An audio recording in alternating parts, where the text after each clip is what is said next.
Мы все живем в этом времени и в этом городе, и, в принципе, знаем суть конфликта, который сейчас существует, условно говоря, между русским и славянским населением Москвы и между приезжим этническим. Конечно, это только один такой наиболее основной конфликт, потому что и между кавказцами, живущими в Москве, собственно, множество конфликтов, особенно в тех случаях, когда конфликты на их исторической родине, скажем, между Арменией и Азербайджаном, между Грузией, Осетией и Абхазией и так далее.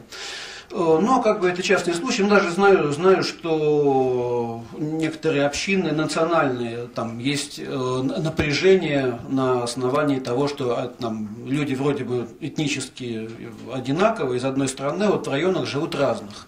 И у них даже между собой такие вот терки, там, вот, а я вот из того района, а ты вот из того, и отношения, которые были там, переносятся сюда. Так что вот это вот поле конфликтов, оно огромное, и бесконечно можно его исследовать. Ну, в двух словах, какие претензии предъявляются со стороны русских и со стороны, ну, будем условно называть, приезжих, имея в виду приезжие именно из национальных районов. Со стороны местного населения. Первое – захват чужого жизненного пространства, в том числе высказывают сомнение, что приезжие народцы пользуются теми благами, на которые не имеют права. Второе – разрушение национальных культурных традиций. Третье – разрушение генофонда коренной нации. Четвертое – плодовитость, создание многодетных семей при полном или частичном отсутствии условий для нормального проживания, питания, образования. Тревога, что большое количество детей некоренного населения в дальнейшем будет конкурировать с местными во всех сферах жизнедеятельности. Пятое – увеличение числа асоциальных групп за счет приезжих. Шестое – создание криминогенной обстановки. Седьмое – вытеснение с рынка труда коренного населения. Восьмое – организация своего бизнеса, создание своих рабочих мест, как правило, занимаемых или земляками, или близкими родственниками. Девятое – вытеснение местного населения из общественных сфер деятельности. Десятое – насаждение своих порядков. Одиннадцатое – религиозное противостояние. Каковы претензии со стороны мигрантов к москвичам? Ну, понятно, что в Москву приезжают, как правило, от не лучшей жизни на родине по экономическим причинам, из-за того, что действительно в национальных республиках бывшего Советского Союза сейчас жизнь значительно хуже. Ну, а Москва – это как бы место больших возможностей, где можно многого достигнуть, и, в общем-то, и достигают. Отказавшись в Москве, мигранты сталкиваются с новым для себя культурными реалиями, некоторые из которых вступают в противоречие с их установками, оказываются неприемлемыми. Так негативно характеризуют следующие качества русских вообще и москвичей в частности. Первое – неуважительное отношение к людям старшего возраста. Второе – склонность к пьянству. Третье – склонность к матерной брани. Четвертое – отсутствие должного внимания к категории семьи. Пятое – недостаточная взаимовыручка. Шестое – вульгарность поведения некоторых женщин, особенно молодых. Ну, в общем, тоже претензии как бы ясные. Я всегда, когда разговариваю с националистически настроенной молодежью, говорю о том, что там межнациональная борьба – это прежде всего конкуренция. Для того, чтобы, так сказать, в этой конкуренции победить, нужно заниматься собой, а не окружающими. Здесь мы видим действительно конфликт, который каким-то образом нужно решать. Ну, понимание этого конфликта, в общем-то, если откидывать эмоциональные оценки, оно присутствует. В частности, вот прочитаю высказывание одного человека, кавказца, который как бы оценивает общий такой взвешенный подход со стороны представителей землячества. Да, мы находимся в своей стране и можем жить, по крайней мере теоретически, там, где нам нравится. Но при этом мы не должны приходить на новое место жительства как завоеватели. Приезжий всегда на виду, с него больший спрос, и чтобы добиться успеха, он должен работать больше и лучше, чем местные жители. Если их нравы, обычаи и порядки совершенно неприемлемы для мигранта, то лучше просто уехать на родину. Некоторые стороны жизни в мегаполисе трудно принять человеку, получившему традиционное воспитание, к примеру, представителю какого-нибудь из кавказских народов.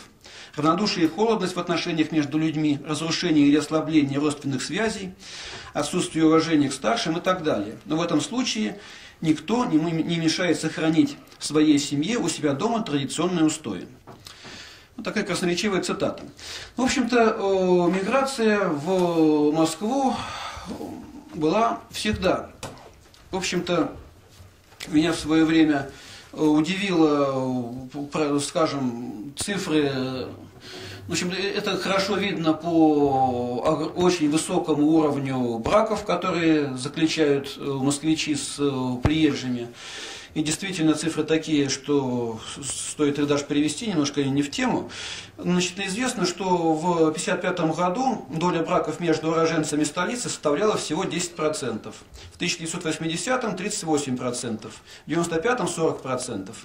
Остальные браки заключались между коренными москвичами и приезжими. Ну и, в общем-то, и со временем все больше браков межнациональных. Причем, как закономерность, русские женщины вступают в браки с представителями других этнических групп. То есть вот даже по этой цифре мы видим, как Москва, в общем-то, удачно адаптирует приезжих, происходит адаптация. И адаптация происходит, в общем-то, не хуже, чем, скажем, в странах Европы, на которые мы привыкли ориентироваться, и во многом даже лучше. Действительно, у нас Советский Союз был многонациональной страной. Таких проблем не было, но сейчас действительно мы сталкиваемся с ситуацией, что вот этот вот процесс адаптации, ну, в общем-то, действительно и со стороны приезжих, и со стороны москвичей есть, я так понимаю, понимание того, что адаптация нужна. То, что раз человек там приезжает с Кавказа, он должен жить по местным правилам, говорить на русском языке. То есть, если он этого не делает, то это ему не в плюс, по крайней мере. То есть, он получает дополнительные, так сказать, моменты напряженности вокруг себя. Но сейчас действительно возникает ситуация, когда поток таков, что Москва не успевает его адаптировать. И, в общем-то, мы сталкиваемся с нашей, вот, так сказать, ну, мы как общество, сталкиваемся с ситуацией, когда здесь нужно что-то делать, нужно каким-то образом этот вопрос решать. Я думаю, через полгода этот доклад был бы интереснее, потому что были бы уже обнародованы данные новой переписи, по которым мы могли бы судить о том, какова динамика изменения этничности. Вот. Но даже если убрать отрезок между прошлой и позапрошлой переписью, 1989-2001 год, то видно в целом динамика изменения. В принципе,